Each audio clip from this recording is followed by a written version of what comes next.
नमस्कार, आप सभी को भाषा प्रबोध में आप सबका स्वागत है। आज से हम शुरू करने जा रहे हैं बिहार बोर्ड कक्षा 10 के लिए संचालित जो पुस्तक है पीयूषम भाग 2। तो यदि आप कक्षा 10 के विद्यार्थी हैं, BSEB के छात्र हैं, बिहार बोर्ड से पढ़ाई लिखाई कर रहे हैं, संस्कृत को लेकर लेस मात्र भी आपको चिंता है तो वह चिंता हम दूर करेंगे। आपका अभी से लेकर आपकी परीक्षा तक भाषा प्रबोध आपके साथ रहेगा। तो आइए पढ़ते हैं इस पुस्तक का पहला पाठ, जिसका नाम है मंगलम। मंगलम से पहले जान ले, हमने जब पुस्तक परिचय के वीडियो हमने बनाए थे उसमें हमने आपको बताया था कि पीयूषम का अर्थ क्या है। पीयूषम का अर्थ क्या है? पीयूषम का अर्थ होता है अमृत। समुद्र मंथन का जो चित्र हमने लगा रखा है, यही चित्र आपके पुस्तक में भी है।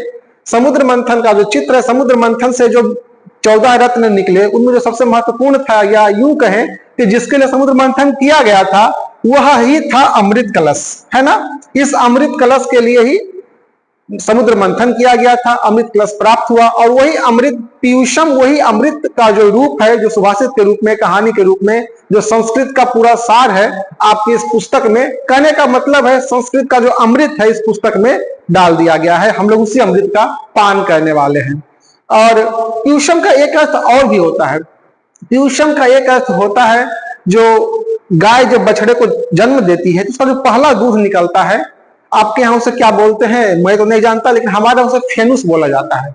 तो उसे भी पीयूषम, संस्कृत में उसका भी नाम, उस फेनुस का भी संस्कृत में एक नाम पीयूषम है।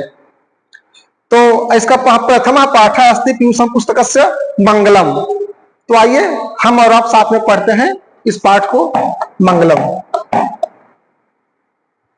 आप यदि हमसे नहीं जुड़े हुए सीधे भाषा प्रबोध को लाइक कीजिए, सब्सक्राइब कीजिए, हमसे जुड़िए, क्योंकि हम कहते हैं भाषा की बात। सबसे पहले जानते हैं शीर्षक परिचय। किसी भी कहानी, किसी भी कविता, किसी भी पाठ को पढ़ने से पहले उसको शीर्षक को समझना बहुत जरूरी होता है, क्योंकि कई बार प्रश्न शीर्षक से ही पूछ देते हैं। तो पाठ का नाम है मंगलम। मंगलम का अर्थ है कल्याणकारी। नाम से यह स्पष्ट है मंगलकारी होगा, है ना। कल्याणकारी, शुभ, पवित्र और ईश्वर की वंदना। हम जब किसी कार्य को आरंभ करते हैं, शुरू करते हैं, तो सबसे पहले ईश्वर की वंदना करते हैं, इसलिए कि वह कार्य निर्विघ्न रूप से समाप्त हो जाए, है ना। इसलिए मंगलाचरण किया जाता है। तो पीयूषम पुस्तक का पहले पाठ के द्वारा उसका मंगलाचरण किया गया है, ताकि वह पुस्तक जो आपके लिए कल्याणकारी हो, है ना, आप उसे पढ़कर सीखें, अपने जीवन के उद्देश्य को प्राप्त कर सके। उद्देश्य क्या इसका है? किसी भी शुभ कार्य अध्ययन के प्रारंभ में विघ्नों के नाश और कल्याण की कामना हेतु मंगलाचरण किया जाता है। इसीलिए इस पुस्तक में भी जो मंगलाचरण पहले पाठ का नाम मंगलम रख के कर दिया गया है। इस पाठ में सर्वशक्तिमान, सर्वव्यापक और सत्य का स्वरूप ईश्वर की वंदना की गई है। ये तो था शीर्षक परिचय। अब जानते हैं पाठ में हमें क्या क्या मिलने वाला है। पाठ परिचय। उपनिषद, ये आपका जो पुस्तक है उसमें दिया गया, वहीं से पूरा हुबहू है। उपनिषद वैदिक वाङ्मयस्य अंतिमे भागे दर्शन शास्त्रस्य सिद्धांतान प्रकटयन्ति। प्रकटयति, प्रकटयतः, प्रकटयन्ति, दिखाता है, प्रकट करता है, इस अर्थ में है। उपनिषद वैदिक वाङ्मयस्य, उपनिषद वैदिक वाङ्मय का, यहाँ षष्ठी विभक्ति है, वैदिक वाङ्मयस्य अर्थात वैदिक वाङ्मय का। हम समझते हैं वैदिक वाङ्मय होता क्या है। वैदिक वाङ्मय से तात्पर्य है वेद के साथ जो सारे पुस्तक है, जो आने का क्रम है, वो सारे पुस्तक वैदिक वाङ्मय के अंतर्गत आ जाता है, अर्थात वैदिक साहित्य। इसमें सबसे पहले क्या आता है आपका? इसमें सबसे पहले आपका आता है वेद संहिता, उसके बाद ब्राह्मण ग्रंथ,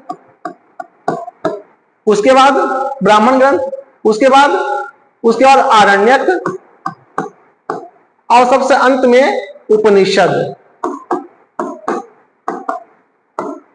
ये लिखा है कि अंतिम भाग है, वैदिक वाङ्मय का जो चौथा भाग है, अंतिम भाग है। इससे वेद को मान ले पहला ब्राह्मण ग्रंथ है ना, ब्राह्मण जाति मत समझना, ब्राह्मण ग्रंथ, तीसरा आरण्यक और चौथा उपनिषद है। यही इसका सबसे पहले वेद, ब्राह्मण ग्रंथ, आरण्यक, उपनिषद। तो उपनिषद क्या हो गया? सबसे अंतिम भाग हो गया।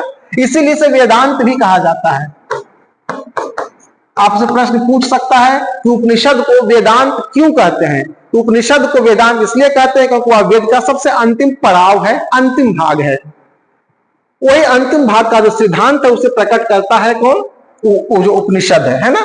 सर्वत्र, सभी जगह, परम पुरुषस्य परमात्मना महिमा प्रधानतया गीयते, सर्वत्र सब जगह जो परम पुरुष परमात्मा है, जो ईश्वर है, जिसने सृष्टि की रचना की है, उसकी जो महिमा का प्रधानता से इसमें गायन किया गया है, अर्थात उनकी महिमा को गाया गया है। तेन परमात्मना जगत व्याप्त अनुशासितम च अस्ति, चास्ति च अस्ति। तेन परमात्मना, उस परमात्मा के द्वारा ये जो जगत है यह आत्मानुशासित है, स्वयं से अनुशासित है, अर्थात इसका पूरा संचालन एक व्यवस्था के अंतर्गत होता है ना। स एव सर्वेषां तपसाम परमम लक्ष्यम, जितने भी तपसा है, जो हमारा लक्ष्य है, हम जिस प्रत्येक जीव का जो लक्ष्य क्या, ईश्वर की प्राप्ति, मोक्ष को पा जाना, जन्म मृत्यु के बंधन से मुक्त हो जाना, इन चीजों के बारे में जो बात की गई है उपनिषद में, ये सारी बातें की गई है। अस्मिन् पाठे परमात्मना उपनिषदाम पद्यात्मका पंचमंत्र संकलिता सन्ति। पंचमंत्र, इसमें पद्यात्मक रूप में, पद्य गद्य समझते हैं, मैं सबसे आसान भाषा में पद्य गद्य का उदाहरण समझता हूं, पद्य जिसे गाया जाए, गद्य जिसे गाया न जा सके। तो पद्यात्मक रूप में, श्लोक के रूप में 5 मंत्र इसमें संकलित हैं, अर्थात लिए गए हैं विभिन्न उपनिषदों से। पाठ की संरचना किस प्रकार से है, इस पाठ में उपनिषदों से संकलित 5 पद्यात्मक मंत्र श्लोक लिए गए हैं। किस किस उपनिषद से लिए गए हैं, ईशावास्य उपनिषद से, कठोपनिषद से 1-1 श्लोक, मुंडकोपनिषद से 2 श्लोक लिए गए हैं, और श्वेताश्वर उपनिषद से कुल 1 श्लोक, अर्थात कुल मिला के 1, 2, 3, 4, 5 कुल 5 श्लोक आपको पढ़ने हैं इस पाठ के अंतर्गत। ये 5 अलग अलग उपनिषद से लिए गए हैं। मुंडकोपनिषद से 2 श्लोक लिया गया है। वो उपनिषद के बारे में और विस्तार से समझते हैं, उपनिषद होता क्या है। उद्गम उपनिषद वैदिक वांग्मय से अंतिम भाग में, वैदिक वांग्मय के अंतिम भाग में दर्शन शास्त्र के सिद्धांतों को प्रकट करते हैं। दर्शन शास्त्र का जो सिद्धांत है, वेद जो कहना चाहता है, वो कितना कठिन शब्दों में है, उसे और आसान बनाया गया ब्राह्मण में, आरण्यक में, और फिर उपनिषद में उसे कहानी के माध्यम से बिल्कुल प्रस्तुत किया गया है। तो उसी बात को प्रकट करने का यह एक माध्यम है, एक स्रोत है। शाब्दिक व्युत्पत्ति देख लेते हैं। उपनिषद, उप का अर्थ होता है समीप, गुरु के समीप, इस अर्थ में यहाँ पे उप का अर्थ समीप। उप क्या है, एक उपसर्ग है, जहां लगा होता है उसका समीप का अर्थ देता है, नजदीक का अर्थ देता है। तो यहाँ उप अर्थात गुरु के समीप। निष्ठा पूर्वक, सद धातु है बैठना, सद धातु का रूप इस प्रकार चलता है, सीदती, सीदतः, सीदंती, है ना। बैठने के अर्थ में सिद्ध धातु है, सीदती, सीदतः, सीदंती इसका रूप चलता है। तो उपनिषद का पूरा अर्थ क्या हो गया, उपनिषद का पूरा अर्थ हो गया गुरु के समीप बैठकर प्राप्त किया गया अविद्या नाशक और मोक्षदायक रहस्यमय ज्ञान। क्योंकि उपनिषद में यही ज्ञान ही है। और इसे गुरु के समीप, उप अर्थात गुरु के समीप, नि अर्थात निष्ठा पूर्वक, केवल गुरु के समीप बैठने से ज्ञान की प्राप्ति आपको नहीं हो जाएगी। जब तक गुरु के अंदर निष्ठा नहीं है, गुरु के प्रति आपको विश्वास नहीं है, तब तक आप कुछ भी ग्रहण नहीं कर सकते, सीख नहीं सकते हैं। तो निष्ठा पूर्वक गुरु के पास बैठकर जिस मोक्षदायक को, अविद्या नाशक को सीखा जा सकता है, वैसा जो ज्ञान है वह उपनिषद है, या उपनिषद में उन ज्ञानों का संग्रह है। कुल उपनिषद कितने हैं, कुल 108 हैं। मुख्य उसमें से 5 हैं, है ना। मुख्य उसमें से हम कह सकते 10 उपनिषद ऐसे हैं,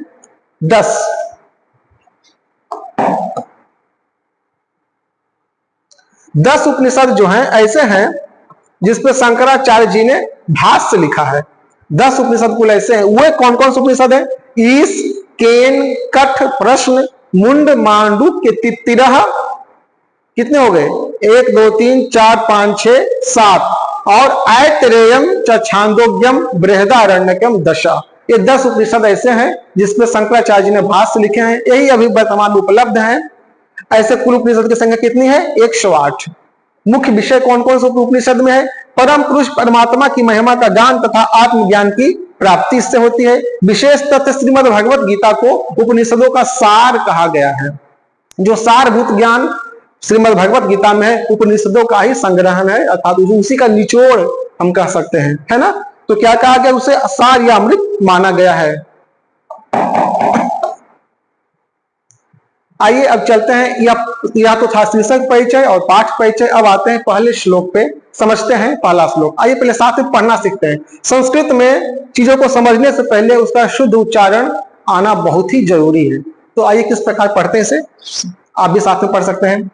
हिरण्मयेन पात्रेण सत्यस्यापिहितं मुखं, हिरण्मयेन पात्रेण सत्यस्यापिहितं मुखं, तत्त्वं पूषन् अपावृणो सत्यधर्माय दृष्टये, तत्त्वं पूषन् अपावृणो सत्यधर्माय दृष्टये। कहता कि हिरण्मयेन पात्रेण, हिरण्मयेन पात्रेण, पूषण, पूषण शब्द आया है। पूषण सूर्य का एक पर्यायवाची शब्द है। पूषण अर्थात सूर्य। सूर्य कैसे देवता है? प्रत्यक्ष देवता है ना। तो हिरण्मयेन पात्रेण, हिरण्यमय पात्र से, हिरण्य अर्थात सुवर्णमय, सोने का, पात्रेण, पात्र कोई भी बर्तन है ना, कोई भी आवरण।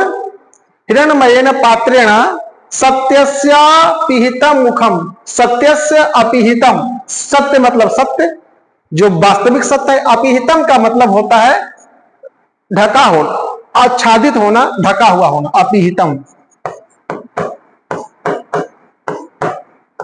अपिहितम मतलब ढका हुआ। अर्थ आ रहा है हिरण्मयेन अर्थात सोने के, पात्रेण, हिरण्मयेन पात्रेण, तृतीया विभक्ति लगा हुआ है। कर्ता ने कर्म को करण से, क्या अर्थ आ जाएगा? से या के द्वारा। तो हिरण्मय पात्रेण, हिरण्मय पात्र के द्वारा, सत्यस्य, सत्य का, अपिहितम ढका हुआ, मुखम मुख है, सत्य के द्वारा है ना। हिरण्मयेन पात्रेण, हिरण्मय सोने के पात्र से सत्य का मुख ढका हुआ है। सत्य किससे छिपा हुआ है? हिरण्यमय पात्र से सत्य जो है छुपा हुआ है। पहला पंक्ति का अर्थ आपको समझ में आ रहा है? फिर से समझिए एक बार। हिरण्मयेन अर्थात सोने के, हिरण्मयेन सोने के पात्रेण, सोने के पात्र से, सोने के बर्तन से, सत्यस्य, सत्यस्य सत्य का, अपिहितम ढका हुआ है क्या? मुख। सोने के पात्र से सत्य का मुख ढका हुआ है। सोने के पात्र से सत्य का मुख ढका हुआ है। तत् त्वं पूषण, पूषण किसका नाम है? सूर्य का। तत् वो जो ढका हुआ है ना, तत् अर्थात वह क्या? वह जो ढका हुआ है। त्वं पूषण अपावृणु, अपावृणु का अर्थ है हटा देना, उहाड़ देना। क्या हटाएगा? जो पात्र है उसको, जो ढका हुआ सत्य है उसको क्या करना है? उसको हटा देना। अब अपावृणु का अर्थ उहाड़ना या हटा देना है ना। पूषण मतलब सूर्य, तत् मतलब वह, त्वम मतलब तुम सूर्य है ना। हे सूर्य, आप क्या करें? उसे अपावृणु कह दे, उसे हटा दे, ताकि क्या हो? सत्य धर्माय दृष्टये, सत्य और धर्म के लिए उसे देखा जा सके है ना। अर्थात सत्य को हम देख सके, सत्य को समझ सके। यह इसका सामान्य अर्थ है कि हिरण्यमय पात्र से सत्य का मुख जो ढका हुआ है। हे सूर्य देव, हे पूषण, आप क्या कीजिए? उसे हटा दीजिए, ताकि सत्य धर्माय, सत्य और धर्म के लिए उसे देखा जा सके, अर्थात हम सत्य को देख सके, सत्य को जान सके। यह तो इसका सामान्य अर्थ है। एक विस्तृत अर्थ भी इसका है। जो संसार हिरण्यमय का अर्थ है यहाँ पे, यह पहला अर्थ है। दूसरा अर्थ इसका समझना, जो सांसारिक अर्थ है। दूसरा अर्थ क्या है? कि हम इस संसार में किसमें उलझे हुए हैं? मोह माया में, सोने चांदी। आखिर सोना में क्या है? सोने में तो सब उलझे हुए हैं। हमें सोना चाहिए, सबको सोना चाहिए, सबको सुख संपत्ति वैभव चाहिए। तो सोना क्या है? सुख का प्रतीक है। इसीलिए इसने सोना शब्द यहाँ पे लिया है, गोल्ड लिया है शब्द उपनिषदकार ने, है ना।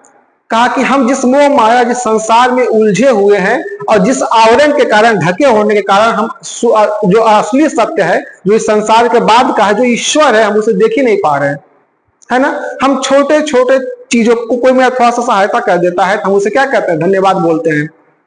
लेकिन जो ईश्वर ने इतनी बड़ी संसार हमें रचना दी, जिसमें हम सांस ले पाते हैं, हमारे लिए सूर्य उपलब्ध है, जल उपलब्ध है, इतने सारे पेड़ पौधे उपलब्ध है, इतनी व्यवस्था हमारे लिए ये शरीर दिया इन चीजों को भोगने के लिए किसने? ईश्वर ने। हम उसके प्रति कभी धन्यवाद कृत नहीं होते, अर्थात हमें उनके प्रति कभी धन्यवाद करने का मन नहीं होता, कारण कि हम जान ही नहीं पाते हैं कि यह उसकी देन है। इतना सारा आवरण मोह माया ढका हुआ है, परिवार, पैसा, घर, जमीन, है ना, ये सारी दुनिया, मोह माया, आनंद, ये सब चारों ओर हमारी इतना ज्यादा घुमा हुआ, यही हिरण्यमय पात्र है।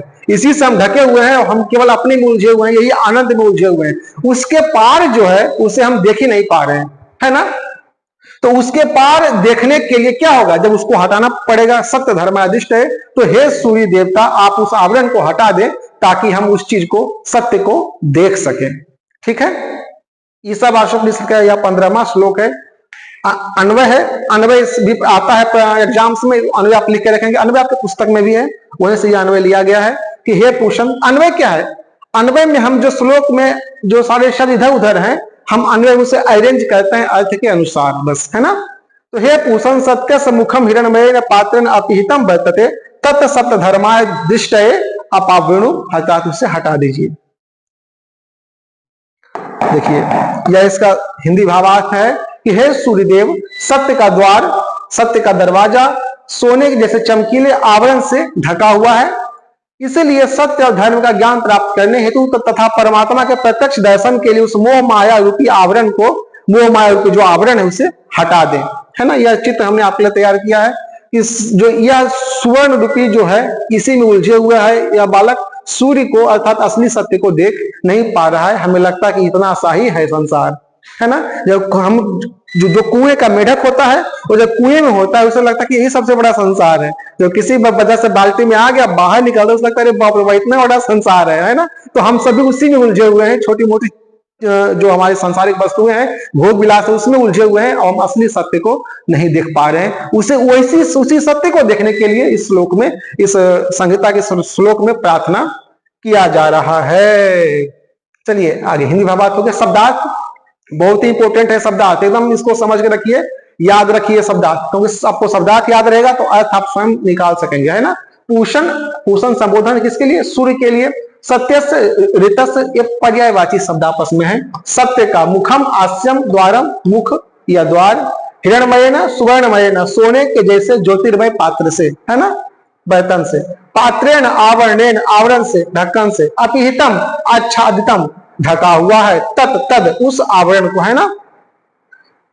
सत्य धर्माय, सत्य और धर्म को पालन करने वाले, है ना, या सत्य धर्म, जो सत्य धर्म का पालन करता है उसके लिए दृष्टय उपलब्ध कर दीजिए, दर्शनाय, है ना, दर्शन की प्राप्ति के। अपावृणु अपसारय, अपावृणु अपसारय, अर्थात उसे हटा दे, उहाड़ दे। ठीक है, ये सारे अर्थ आप याद करते, जैसे हम पढ़ते जाएंगे आपको अर्थ याद होता जाएगा। आपके लिए यह पाठ जो है आसान होता जाएगा। ये केवल यह पाठ ही नहीं, संस्कृत आपके लिए आसान हो जाएगा। तो अभी से आप तैयारी नहीं करेंगे तो आपको एग्जाम में थोड़ी बहुत कठिनाई आपको होने जा रही है ना। लेकिन अभी से आप थोड़ा थोड़ा पढ़ते जाएंगे तो एग्जाम आपके लिए आसान हो जाएगा। व्याकरण देख लेते हैं जो इस पाठ में आए हैं। संधि, संधि से प्रश्न जरूर आते हैं एग्जाम में। सत्यस्यापिहितम, सत्यस्य अपिहितम, यहाँ पे अ मिल क्या होगा? दीर्घ स्वर संधि, है ना। संधि समझते हैं ना, इसका अंतिम वर्ण आ और इसका अंतिम वर्ण आ, दोनों मिल गया, दीर्घ संधि का रूप है, दोनों मिलकर क्या हो गया? आ। क्या हो गया? सत्यस्यापिहितम बन गया, है ना। पूषण अपावृणु, पूषण का नाहल है, अपावृणु हम जानते हैं कि कोई भी व्यंजन वर्ण आधा होता है तो उसके बाद वाले स्वर में वो अपने आप मिल जाता है। व्यंजन संधि का नियम है, तो दोनों आपस में मिल गया, पूषण नपावृणु बन गया, या व्यंजन संधि। प्रत्यय कौन सा? अपिहितम में कौन सा प्रत्यय है? प्रत्यय कहाँ लगता है? हमेशा शब्द के बाद में प्रत्यय और शब्द से पहले उपसर्ग। तो जैसे ही प्रत्यय आपसे पूछे किसी शब्द के अंतिम में ढूंढिएगा, शुरू में नहीं, है ना। तो प्रत्यय इसमें अक्ता प्रत्यय लगा हुआ है और अपि उपसर्ग है, धा धातु है। अपि उपसर्ग, उपसर्ग सबसे पहले लगता है। तो यदि उपसर्ग आपसे ले पूछ तो अंदाजा भी लगाना होगा, सबसे पहले वाला में लगाना, पीछे मत उसको ढूंढना, वो मिलेगा नहीं, क्योंकि उपसर्ग आगे लगता है और प्रत्यय लगता है पीछे। तो इसमें अक्ता प्रत्यय लगा हुआ है। व्याकरण के प्रश्न बहुत महत्वपूर्ण है, व्याकरण से अधिकाधिक प्रश्न पूछे जाते हैं, हर एक बोर्ड में पूछे जाते हैं। तो इस तरह से यह भाग 1 आपका समाप्त हुआ। भाग दूसरे में हम अगले श्लोक के साथ आपके सामने उपस्थित होंगे। हमसे जुड़ने के लिए आपका बहुत बहुत धन्यवाद। यदि आप बिहार बोर्ड के विद्यार्थी हैं, संस्कृत पढ़ना चाहते हैं तो हमें लाइक कीजिए, सब्सक्राइब कीजिए। हमारा नाम है भाषा प्रबोध और हम करते हैं भाषा की बात।